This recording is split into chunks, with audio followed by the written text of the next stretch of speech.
नमस्कार विद्यार्थी मित्रांनो, स्वागत आहे तुमचं तुमच्या आवडत्या आणि लाडक्या युट्यूब चॅनल मध्ये, ज्याचं नाव तुम्हाला तर माहितच आहे, पोले सर नांदेडवाले. तर विद्यार्थी मित्रांनो, व्हिडिओ सुरू करण्यापूर्वी जर तुम्ही या चॅनलवर नवीन असाल तर या चॅनलला आपल्या सबस्क्राईब करा आणि बेल आयकॉनला प्रेस करा, जेणेकरून ह्याच्या पुढच्या व्हिडिओचे अपडेट आहेत का नाही ते तुम्हाला मिळतील. आणि त्याच्यामुळे तुम्हाला म्हणजे जी काही माहिती समजा पाहिजे ती माहिती मिळून तुमचं ज्ञान वाढेल, तुमचा फायदा होईल, आहे का नाही. आणि तुम्ही जर समजा व्हिडिओ बघाच पण तुमच्यासारखे इतर काही विद्यार्थी आहेत का नाही, त्याला देखील ही लिंक व्हिडिओची काय करा, शेअर करा, त्याचा बी फायदा होऊ द्या की. मग आता विद्यार्थी मित्रांनो, आपल्या लाईव्ह सेशन सुरू करायचं टाइम टेबल जे आहे ते आता युट्यूबला मी शेड्यूल लावतो. शेड्यूल लावल्यावरती मी मग तुम्हाला अपडेट मिळते, मग त्याच्यानुसार तुम्ही लाईव्ह सेशनला जॉईन व्हायचं, आहे का नाही. आणि आपला लाईव्ह सेशनचा टायमिंग जे आहे ना हेच असेल बरं का, 7 ते 10 मधलाच.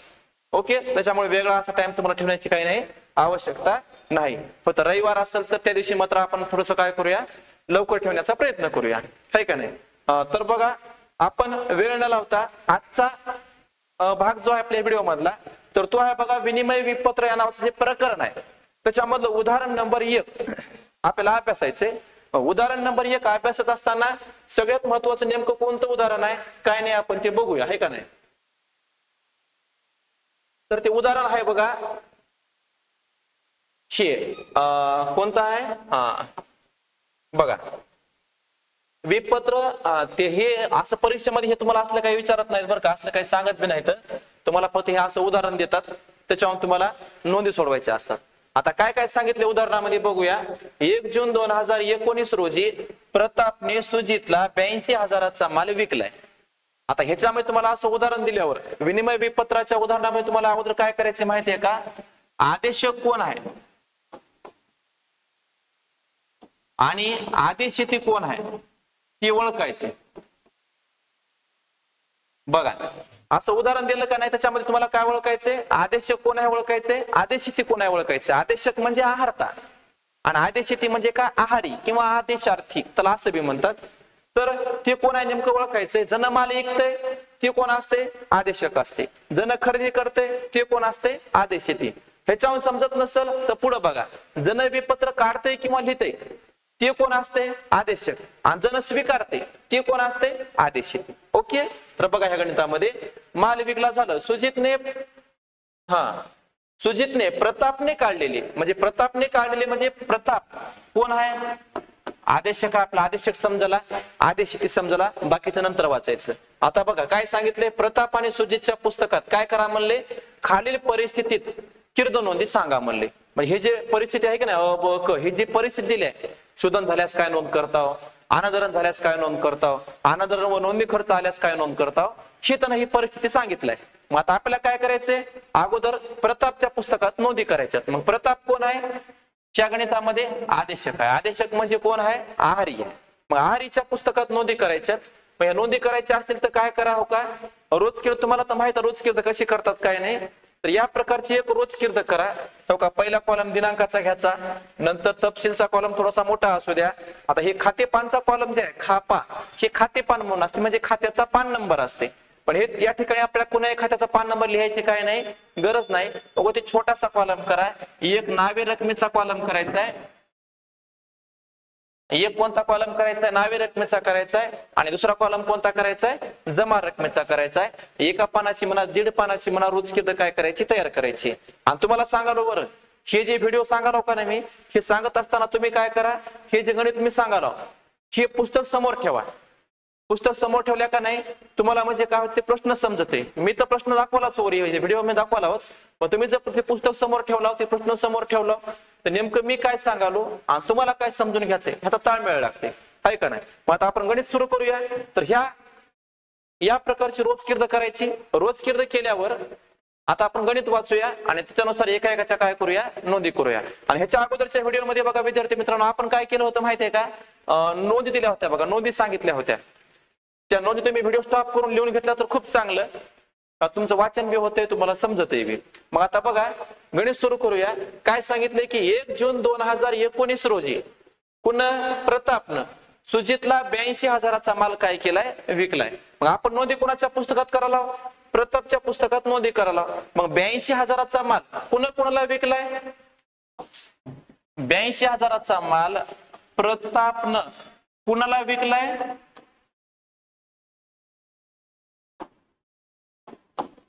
सुजितला विकलाय. बघा, प्रतापनं माल कुणाला विकलाय? सुजितला विकलाय.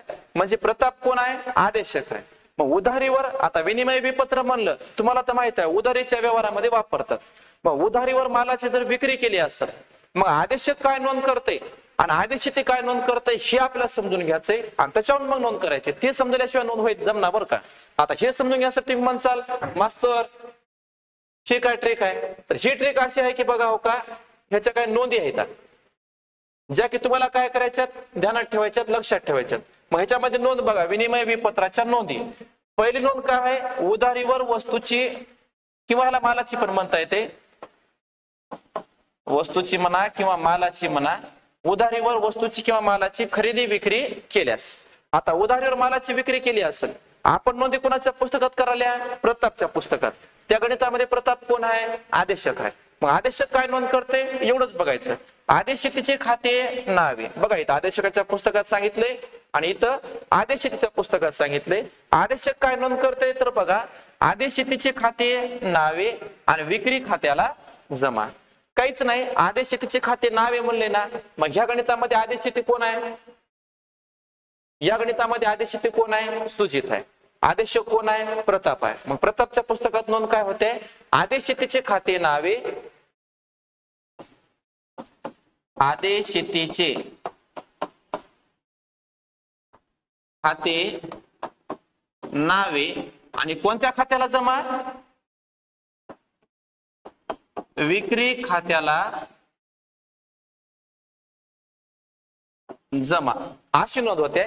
मग काय करायचं माहितीये का, आपण हे आदेशिती नाव काढायचं रप मध्ये बरं का, म्हणजे तुम्हाला समजून घेण्यासाठी सांगालो फक्त.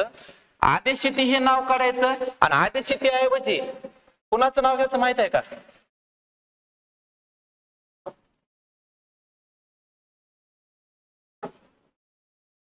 आदेशितीच्या ऐवजी कुणाचं नाव घ्यायचं?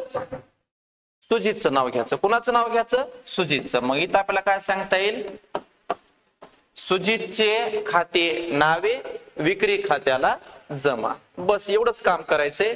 सुजितचे खाते नावे आणि विक्री खात्याला जमा म्हणजे हे काही नोंद बघा, तारीख लिहायची किती आहे? 1 जून 2019 तारीख आहे.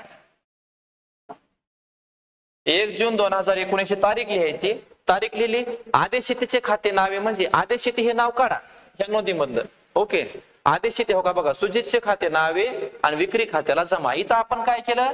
इथं नाव काय होतं? आदेशितीचे खाते नावे होतं. त्या नोंदीमध्ये पाठ करायला सांगितलं. नोंदीमध्ये काय होतं? आदेशितीचे खाते नावे विक्री खात्याला जमा. मग आदेशिती एवढंच नाव बाजूला करायचं. त्या ठिकाणी जो आदेशिती आहे त्याचं नाव घ्यायचं. काय आहे मग? सुजितचे खाते नावे विक्री खात्याला जमा. बघा, सुजितचे खाते नावे किती रुपये केले? 82,000. नावे केल्यामुळे रक्कम कोण्या कॉलम मध्ये लिहायची? नावे कॉलम मध्ये लिहायची.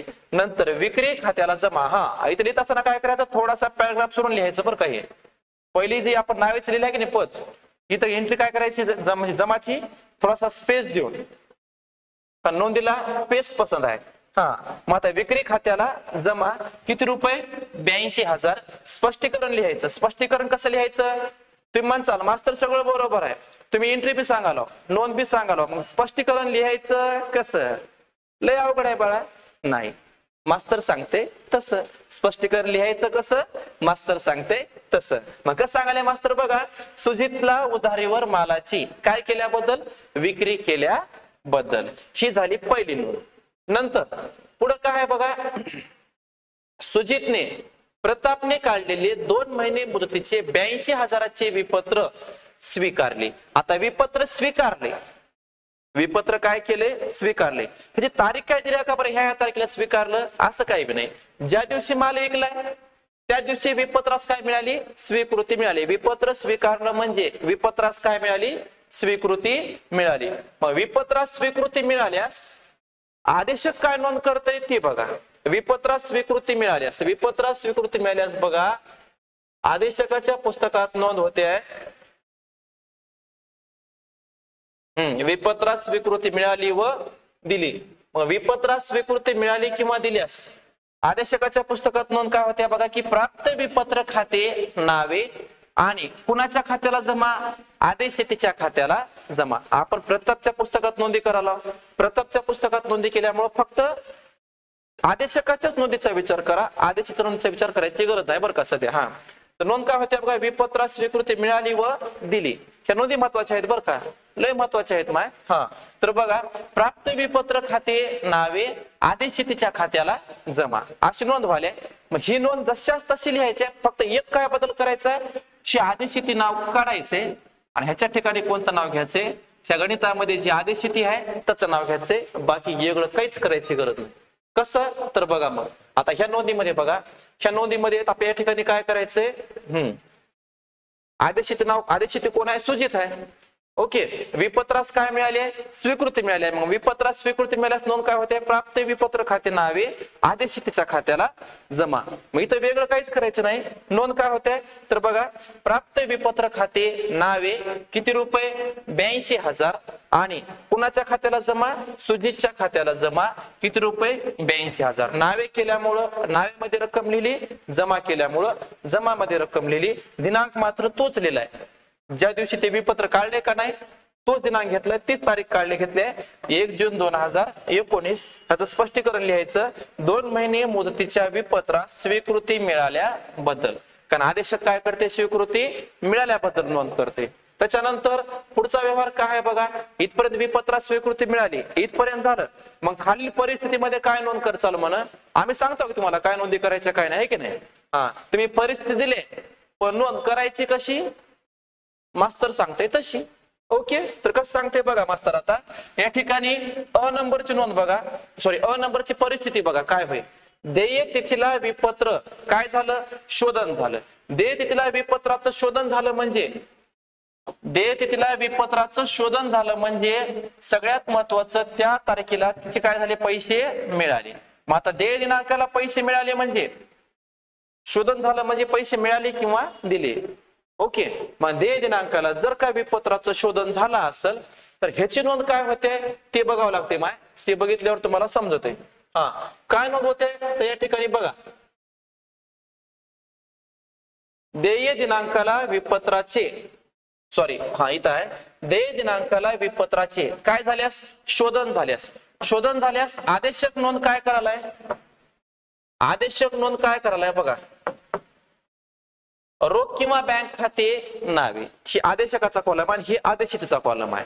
आदेशक काय नोंद करायलाय, रोख किंवा बँक खाते नावे प्राप्त विपत्र खात्याला जमा. आता ह्याच्यामध्ये कोणी आदेशकाचं नाव नाही, आदेशितीचं नाव नाही, काहीच चेंज करायची गरज नाही, जशाच तशी नोंद लिहायची.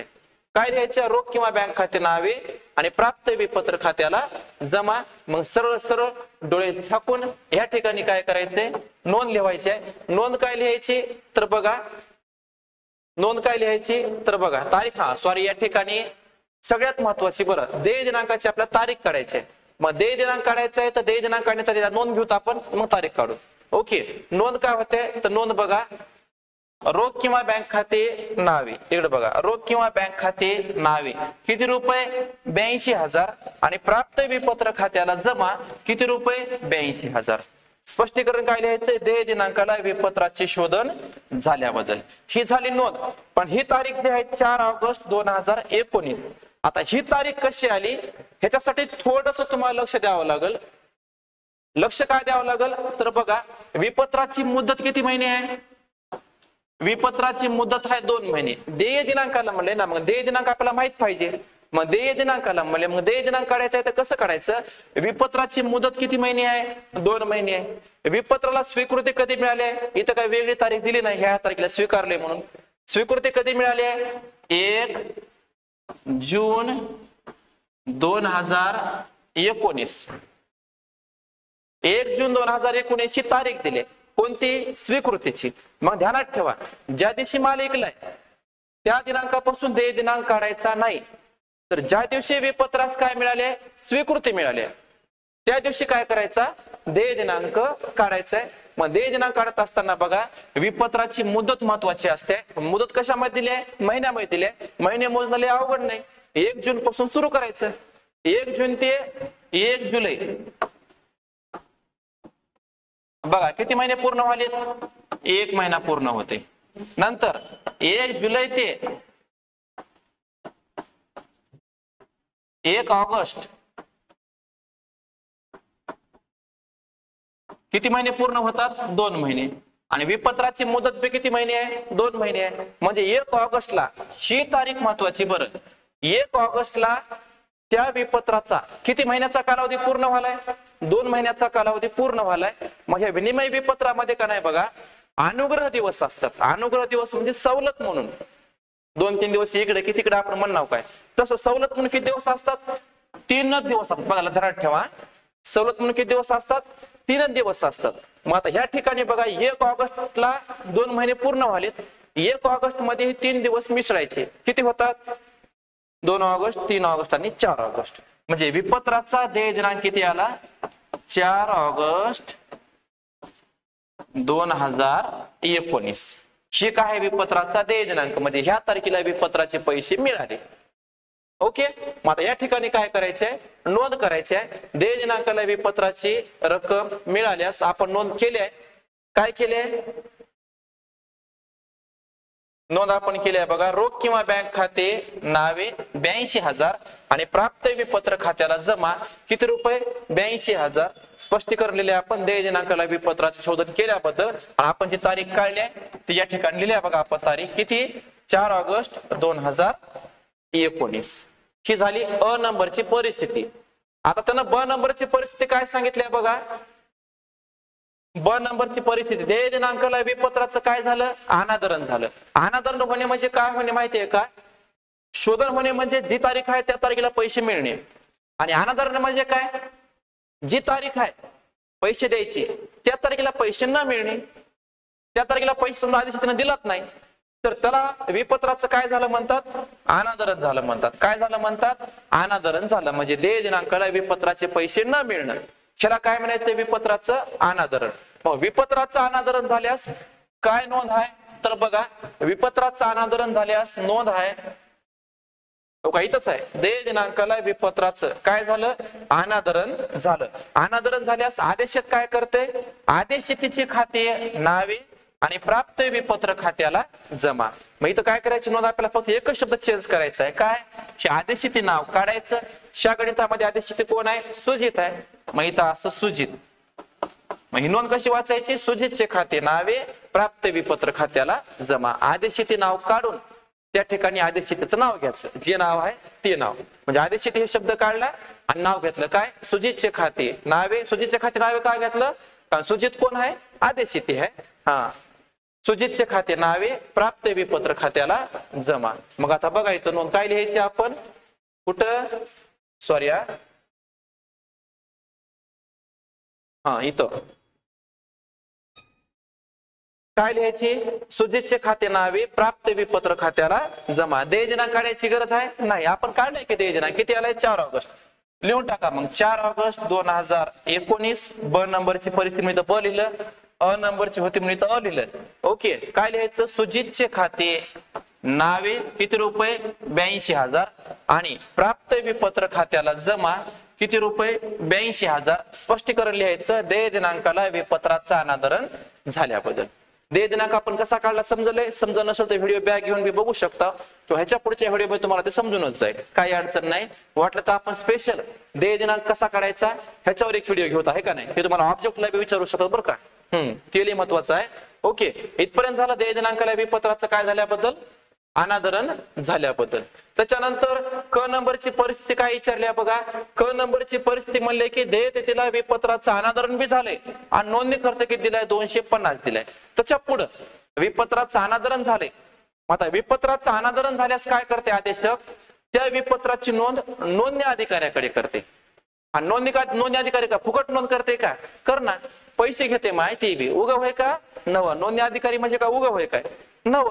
ते बी काय घेते, पैसे घेते. किती पैसे घेते, 250 रुपये घेते. असं नाही बरं का 250 घेते असं काही नाही, पण ह्या गणितामध्ये किती घेतले, 250 रुपये घेतले. विपत्राचं अनादरण झाल्यास आणि नोंदणी खर्च आकारल्यास नेमकं तर नोंद काय करते, तर ते बघा नोंद करते बघा. देय दिनांकाला विपत्राचं अनादरण झाले आणि नोंदणी खर्च केल्या, बरोबर, नोंदणी खर्च केलाय. नोंद काय होते, तीच नोंद आहे. आदेश शेतीचे खाते नावे प्राप्त विपत्र खात्याला जमा आणि फक्त नोंदणी खर्च आल्यामुळं रोख खात्याला काय होते, जमा येते. एवढंच. नोंदणी खर्च आल्यामुळे एकच एंट्री कोणती वाढली, रोख खात्याला जमा. कारण बघा ना हो का, आदेश शेतीचे खाते नावे प्राप्त विपत्र खात्याला जमा, इथं पण नोंद तीच आहे. आदेश शेतीचे खाते नावे प्राप्त विपत्र खात्याला जमा आणि कोणत्या खात्याला जमा, रोख खात्याला जमा.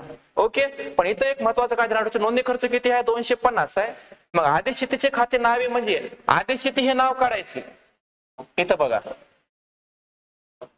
आदेश शेती हे नाव काढायचे आणि इथं कुणाचं घ्यायचं, आदेश शेती कोण आहे गणितामध्ये, सुजित आहे.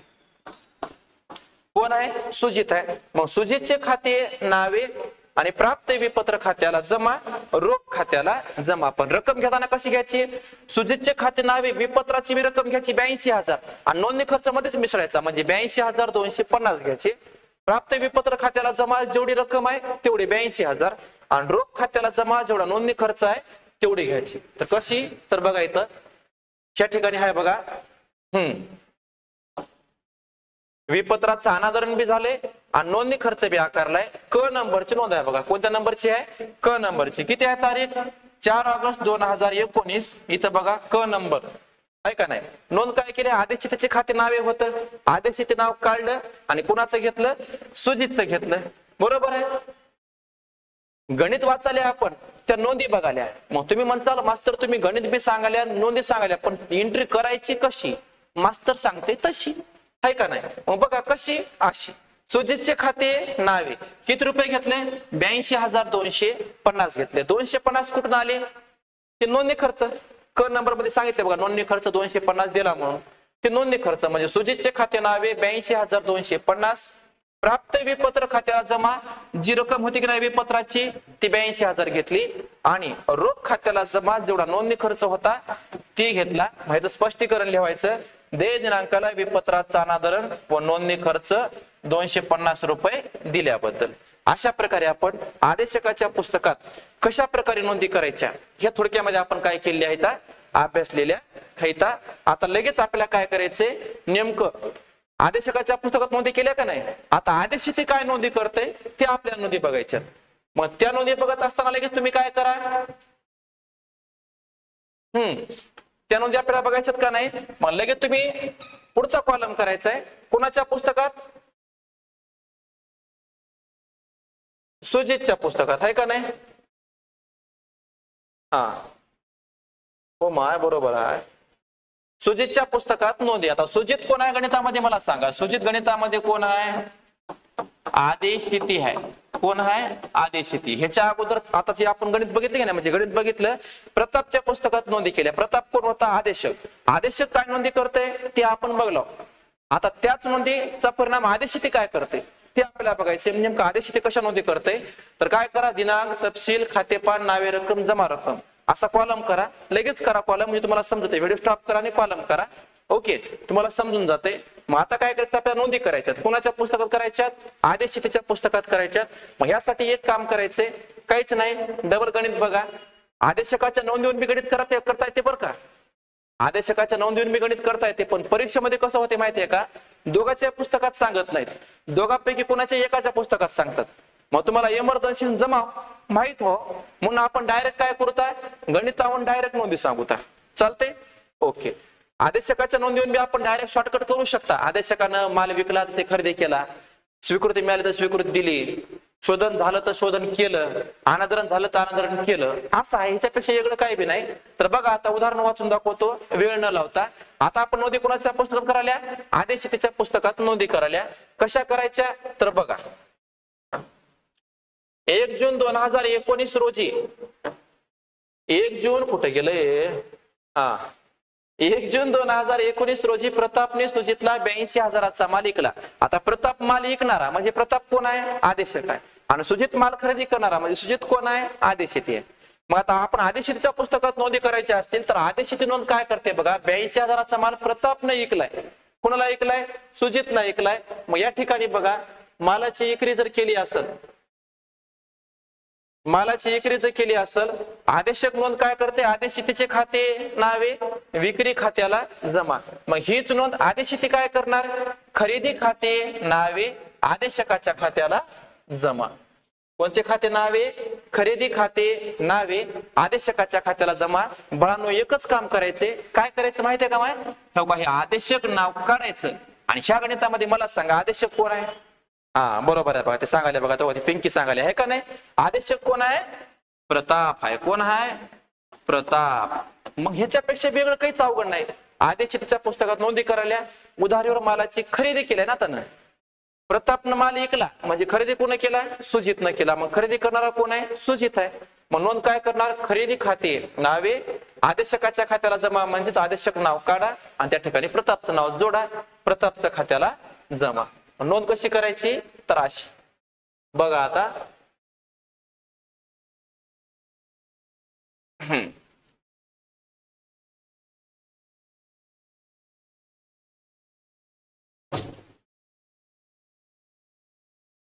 इथं आहे का नाही, हा इकडंच गेलते आपण चुकून, होतंय असं कभी कभी. हा तेवढा ताण घ्यायचा नाही. सुजितच्या पुस्तकात नोंदी तारीख 30 लिहायची, 1 जून 2019, ज्या दिवशी माल विकलाय, ज्या दिवशी माल खरेदी केलाय. मग आता ही सुजित कोण आहे, आदेशिती आहे. ह्यानं माल काय करते, खरेदी करते. ह्यानं माल काय करते, खरेदी करते. मग ह्यानं नोंद काय करणार, खरेदी खाते नावे किती रुपये आहे, 82,000. नावे केल्यामुळे नावे रकण्यात लिहिलं.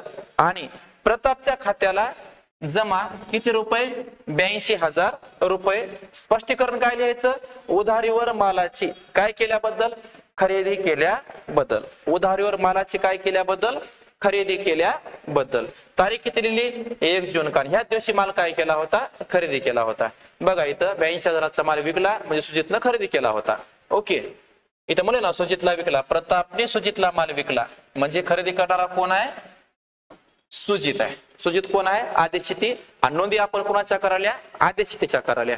तर बघा आता पुढं, सुजितने प्रतापने काढलेले 2 महिने मूर्तीचे 82,000चे विपत्र काय केले, स्वीकारले. विपत्र स्वीकारलं म्हणजे विपत्रास स्वीकृती दिली. कोण दिली, आदेशितीनं. आदेशिती कोण आहे, सुजित आहे. आदेशिती कोण आहे, सुजित. ओके, मग सुजितनं काय केलं, स्वीकृती दिलाय. मग विपत्रास स्वीकृती दिली किंवा विपत्रास स्वीकृती मिळाली. आता विपत्रास स्वीकृती मिळाली म्हणून नोंद कोण करते, आदेशक करते. आणि विपत्रास स्वीकृती दिली म्हणून नोंद कोण करते, आदेशिती करते. मग ह्याच्यामध्ये बघा, आदेशिती विपत्रास स्वीकृती मिळाल्यास काय नोंद करते, सॉरी दिल्यास आदेशिती नोंद काय करते बघा, सॉरी इथं बोलतो आपण, विपत्रास स्वीकृती मिळाली किंवा दिली तर या ठिकाणी आदेशक नोंद करणार, एक मिनिट, हा आदेशक नोंद करणार प्राप्त विपत्र खाते नावे आदेशितीच्या खात्याला जमा. मग हीच नोंद आदेशिती काय करणार, ह्या नोंदीच्या उलट.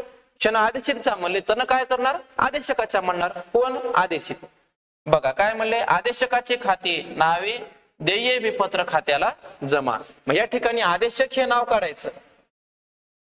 कोणतं नाव काढायचं, आदेशक हे नाव काढायचं. आणि इथं कोणाचं नाव घ्यायचं, सरळ सरळ जे आदेशक आहे गणितामध्ये त्याचं नाव घ्यायचं. गणितामध्ये आदेशक कोण आहे, प्रताप आहे.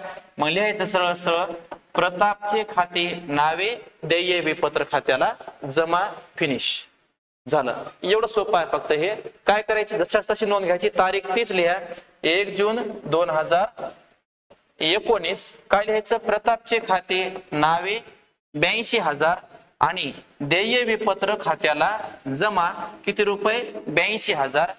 2 महिने मुदतीच्या विपत्रास स्वीकृती दिल्याबद्दल. आदेशितीचं काम काय आहे, विपत्रास स्वीकृती देणे. झालं इथपर्यंत. ओके, आता पुढचा व्यवहार बघा. खाली परिस्थिती म्हणले, परिस्थिती अभ्यासायची आहे. अ नंबरची परिस्थिती काय आहे, देय दिनांकाला, देय तिथीला विपत्राचं काय झालं, शोधन झालं. देय दिनांक कसा काढायचा, सपोज डबल सांगतो समजून तुम्हाला. देय दिनांक कसा काढायचा, विपत्राची मुदत किती महिने आहे, 2 महिने आहे. ज्या दिवशी विपत्रास स्वीकृती मिळाली आहे, ध्यानात ठेवा हे शब्द लय महत्वाचा आहे. ज्या दिवशी विपत्रास काय मिळाली, स्वीकृती मिळाली, त्या दिनांकापासून देय दिनांक काढायचा. कधी मिळाली स्वीकृती, 1 जून 2019 ला मिळाली. ह्याच दिवशी स्वीकृती मिळाली ना, कारण वेगळी तारीख दिलीच नाही. माल विकलेली तारीख तीच आहे आणि स्वीकृती मिळालेली पण तीच आहे, मग 2 महिने मुदत आहे. किती महिने मुदत आहे? 2 महिने. मग 1 जून पासून पुढे 2 महिने मोजायचे. 1 जून ते 1 जुलै 1 महिना आणि 1 जुलै ते 1 ऑगस्ट किती महिने? 2 महिने. म्हणजे 1 ऑगस्टला किती महिने कालावधी पूर्ण व्हायलाय? 2 महिने कालावधी पूर्ण व्हायलाय. आणि तुम्हाला सांगालो, आपण म्हणतो की नाही 2 दिवस इकडे की तिकडं, तर त्यालाच ह्या विनिमय विपत्राच्या भाषेमध्ये म्हणतात अनुग्रह दिवस. कोणते दिवस म्हणतात? अनुग्रह किंवा सवलतीचे दिवस. फक्त किती असतात? 3 असतात. मग ह्या 1 ऑगस्ट मध्ये जर आपण 3 मिसळले तर किती होतात? 1 ऑगस्टचे 4 ऑगस्ट होतात. किती होतात? 4 ऑगस्ट. म्हणजे देय दिनांक किती आला? 4 ऑगस्ट आला. ओके. तर मग आता बघा, देय दिनांकाला विपत्राचं काय झाले? शोधन झाले. आता विपत्राचं शोधन झाल्यास आदेशक काय नोंद करते? तर बघा, आदेशक नोंद करते बघा, देय दिनांकाला विपत्राचं शोधन झाल्यास रोख किंवा बँक खाते नावे प्राप्त विपत्र खात्याला जमा. ह्याच्यासाठी विपत्र प्राप्त असते म्हणून त्यानं प्राप्त विपत्र खात्याला जमा करते. मग ह्या नोंदीच्या विरुद्ध नोंद कोण करणार? आदेशती करणार. तिकडे काय केले बघा, इथं प्राप्त म्हणले ना, त्यानं काय केले? देय विपत्र खाते नावे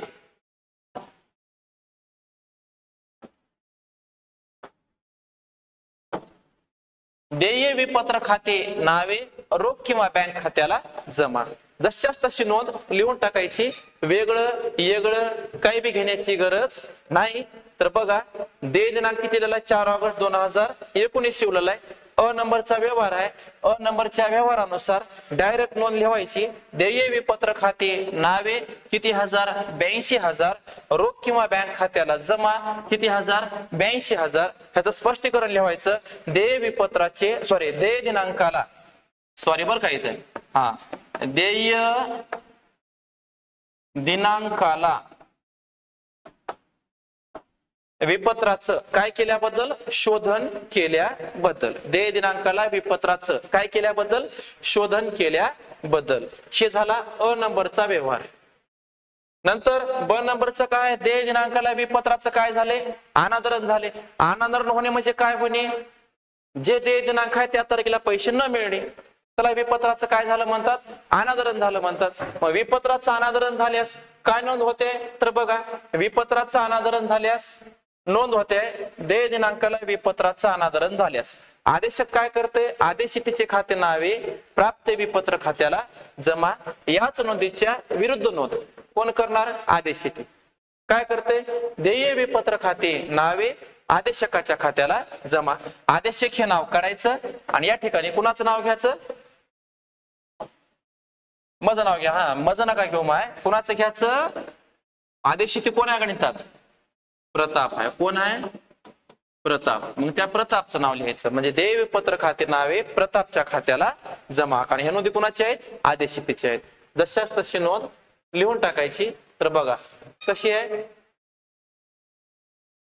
देय दिनांकाला विपत्राचं अनादरण झाल्यास ही नोंद आहे 4 ऑगस्ट 2019. इथं ब देय विपत्र खाते नावे किती? 82,000. जशाच तशी नोंद लिहायच्या, काहीच बदल करायची गरज नाही.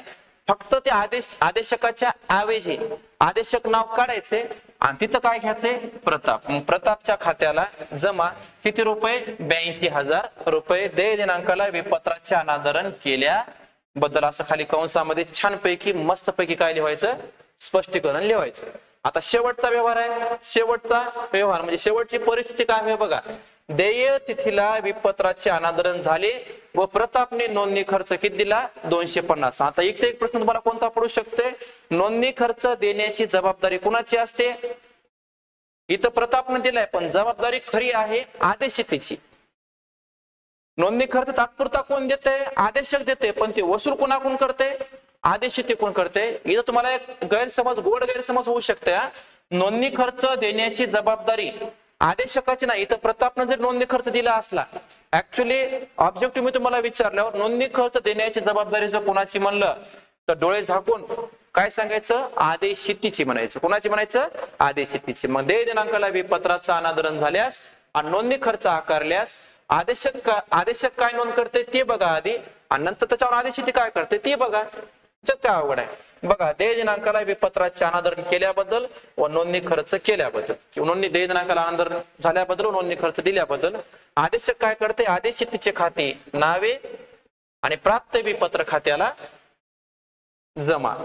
ओके. आणि हीच नोंद आदेशिती काय करणार, सॉरी अनादरण झाल्यावर नोंदणी खर्च आकारले. आदेशक काय करते, आदेशितीचे खाते नावे प्राप्त विपत्र खात्याला जमा आणि रोख खात्याला जमा. मग ह्या नोंदीच्या विरुद्ध नोंद काय होणार, इथं प्राप्त म्हणले, इकडे काय म्हणणार, देय विपत्र खाते नावे. आता फक्त रोख ऐवजी काय घ्यायचंय, नोंदणी खर्च. पण नोंदणी खर्च खाते नावे आणि इथं काय म्हणलं होतं, आदेशितचा म्हणलं होतं. मग आदेशिती काय म्हणाल, आदेशकाच्या खात्याला जमा. त्याच्या विरुद्ध कसं, तर बघा, देय विपत्र खाते नावे, नोंदणी खर्च खाते नावे, आदेशकाच्या खात्याला जमा. फक्त आपल्याला काय करायचंय, ह्याच्यामध्ये चेंजेस काय करायचे एवढंच बघा ह्या नोंदीमध्ये, की हे आदेशक नाव काढायचे. इथं कुणाचं नाव घ्यायचं, जे आदेशक आहे त्या आदेशकाचं नाव घ्या. कोण आहे आदेशक, प्रताप. संपलं. बाकी वेगळं काहीच करायची का, तशी नोंद लिहून टाकायची. कशी, तर बघा,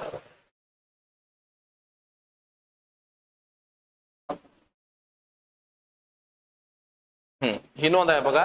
काय लिहिली नोंद आपण, तारीख 4 ऑगस्ट कशी काढली समजलं की. क नंबरची परिस्थिती, देय विपत्र खाते नावे, जेवढी विपत्राची रक्कम होती तेवढी घेतली आपण पहिल्या ह्याच्यानुसार 82,000. नोंदणी खर्च खाते नावे किती रुपये, 250. का नोंदणी खर्च कुणाच्या नावावर पडते, आदेशितच्या नावावर पडते, म्हणून नोंदणी खर्च जबाबदारी देण्याची आदेशितची असल्यामुळे बघा, देय विपत्र खाते नावे 82,000, नोंदणी खर्च खाते नावे 250 रुपये आणि आदेशकाच्या खात्याला जमा. म्हणजेच बघा, आदेशक ही शब्द काढून तो कोणता शब्द घेतला आपण, प्रताप.